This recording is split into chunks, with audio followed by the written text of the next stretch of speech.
Sawubona mntwana sekhaya, lalela ngikutshele mfethu.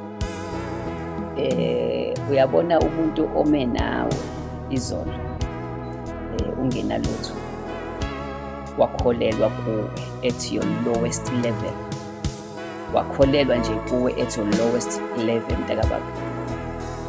Wama nawe izinto zakho zibheda, izinto zakho zingahambi kahle, wakusiza, wakholelwa kuwena.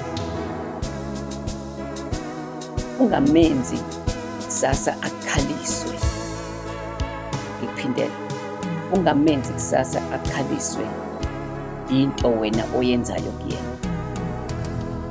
Koze ngiphindela, kusasa nje ungalinge wenze iphutha, wenze into ezomkhalisa, noma akhaliswe impumelelo yakho, athi ngoba mina ngama nawe izinto zakho zingahambi kahle, abantu bekulahlile ngama nawe, wena ngoba usu-right empilweni usuyasuka kuyena. Let me tell you something, ungavumi impumelelo yakho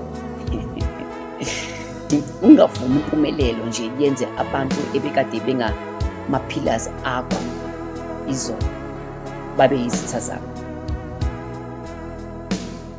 Ungaleki ukuvumele lokho ukuthi impumelelo yakho yenze abantu abekade bengama-pillars akho babe yizitha zakho. Kusasa uzongizwa uma uthanda, ungalinge umdelela umuntu okusizile empilweni, ungalinge umphakamele umuntu okusizile, wathatha ongekho wakunika wena, ngoba wena usu-right, usuyamuphakamela. Nginamandla okwenza konke engawuntonisayo. I am Prophet Musa Mtolo, the moving navigator. God bless you.